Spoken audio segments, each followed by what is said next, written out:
Good evening guys. Important question exam analysis video में आपका स्वागत है। अपन इस वीडियो में इम्पोर्टेंट क्वेश्चनों के बारे में चर्चा करते हैं। दोस्तों, इस वीडियो में अपन कुछ करंट अफेयर्स के क्वेश्चन शामिल हैं और कुछ जो अपनी हिस्ट्री हो गई, कुछ जो फैक्ट बेस्ड जो क्वेश्चन होते हैं उनके बारे में इसी लेक्चर में अपन रोज 9-10 क्वेश्चनों की चर्चा करते हैं। आज इस वीडियो में अपन 8 क्वेश्चनों की चर्चा करेंगे। तो शुरू करते हैं आज के पहले क्वेश्चन के साथ।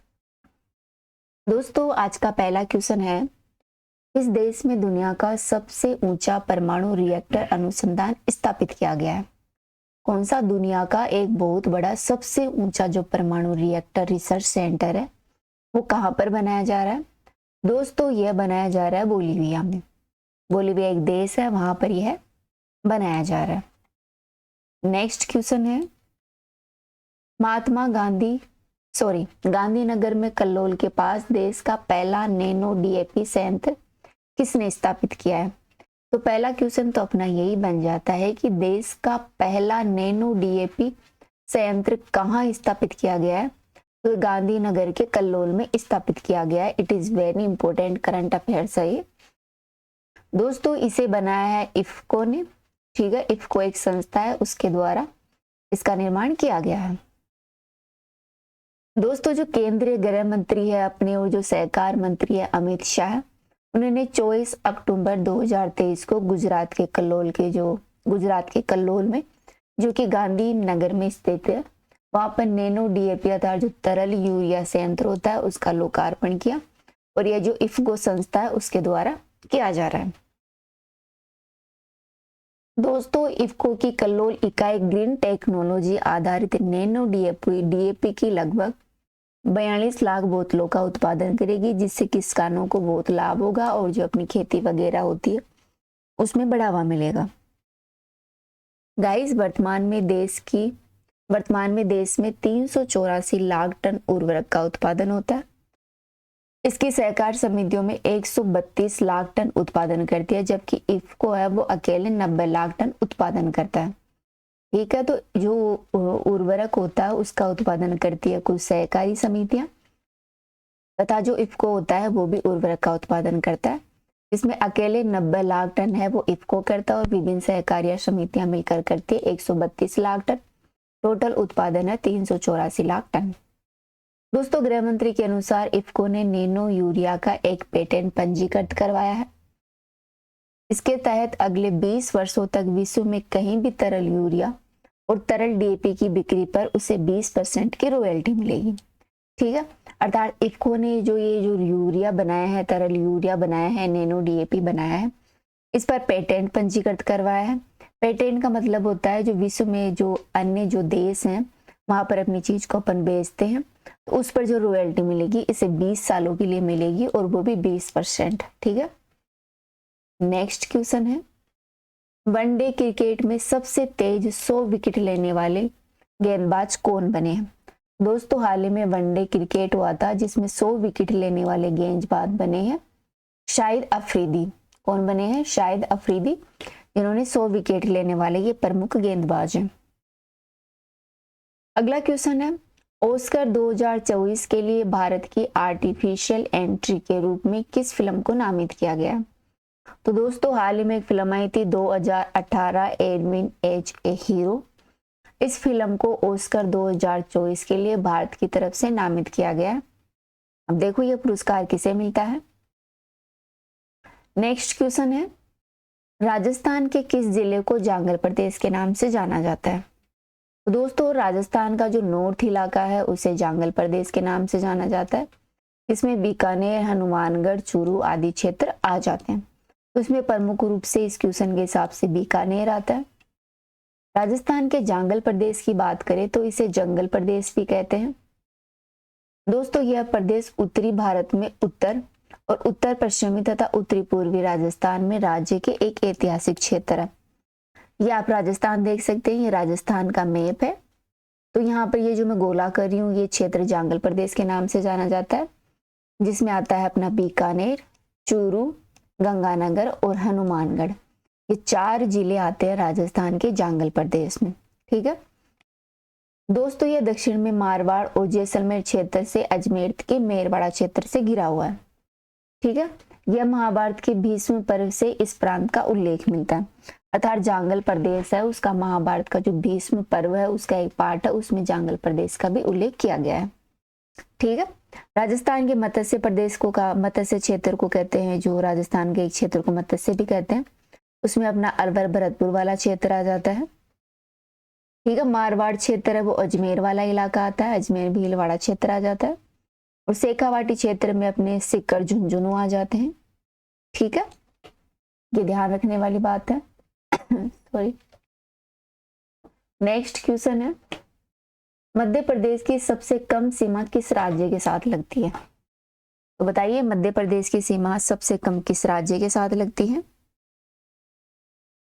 तो दोस्तों इसका आंसर है मध्य प्रदेश की सबसे कम सीमा लगती है गुजरात के साथ। ठीक है, और राजस्थान की सबसे ज्यादा सीमा लगती है मध्य प्रदेश के साथ। ठीक है, लगभग आई थिंक 1600 किलोमीटर के आसपास से राजस्थान की मध्य प्रदेश के साथ सबसे ज्यादा सीमा लगती है, और मध्य प्रदेश की सबसे कम सीमा लगती है गुजरात के साथ, और राजस्थान की भी सबसे कम सीमा लगती है गुजरात के साथ। नेक्स्ट क्वेश्चन है, एनी बेसेंट ने कौन सा अखबार स्थापित किया था? तो दोस्तों एक न्यूज़पेपर है न्यू इंडिया, ये एनी बेसेंट का महत्वपूर्ण रूप से एक अखबार है जो कि एनी बेसेंट ने जारी किया था। ठीक है, यहाँ पे अखबार दे रखी है इंडियन ओपिनियन, इंडिपेंडेंस और यंग इंडिया। इनकी बात करें तो इंडियन ओपिनियन और यंग इंडिया है ये महात्मा गांधी के पत्र है, और इंडिपेंडेंस है वो मोतीलाल नेहरू के पत्र है।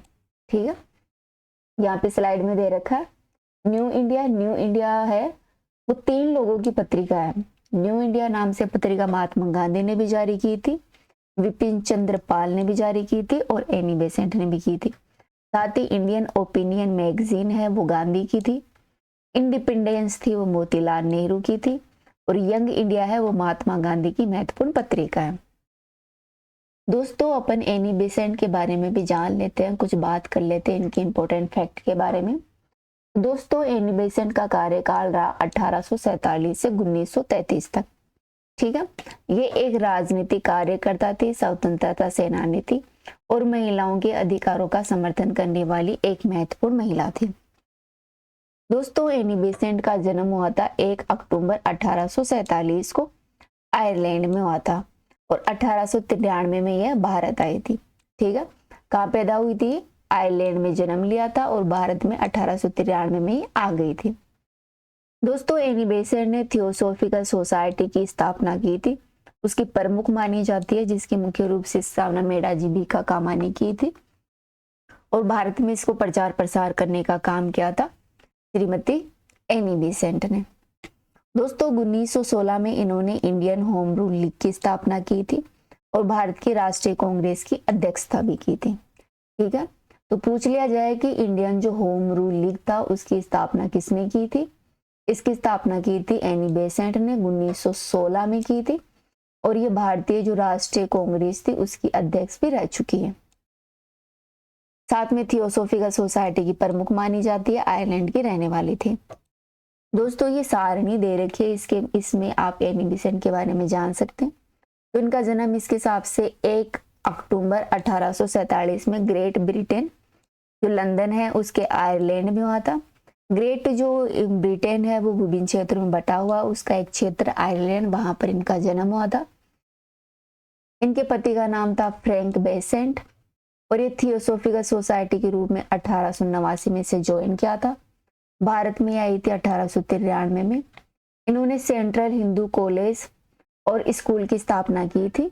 कब की थी? 1898 में। ध्यान रखना एनी बेसेंट ने 1898 में सेंट्रल हिंदू स्कूल और कॉलेज की स्थापना की थी।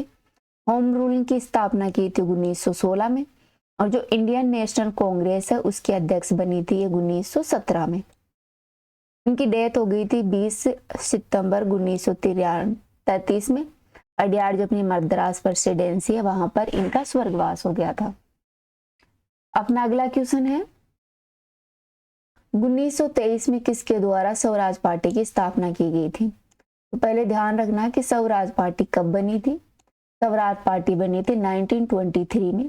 इसकी स्थापना की थी दोस्तों मोतीलाल नेहरू ने और CR दास ने, अर्थात चिरंजीलाल दास ने इसकी स्थापना की थी।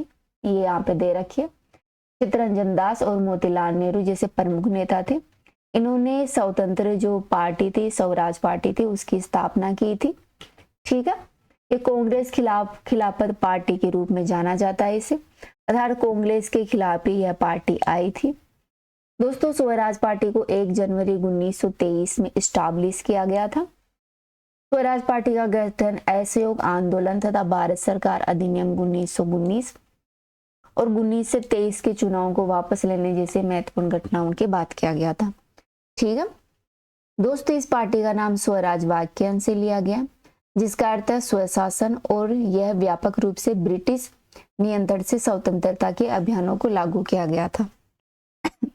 ठीक है दोस्तों, इसके अध्यक्ष की बात करें, स्वराज पार्टी के अध्यक्ष कौन थे, तो वो थे चित्तरंजन दास, CR दास, और इसके सचिव की बात करें तो वो मोतीलाल नेहरू थे।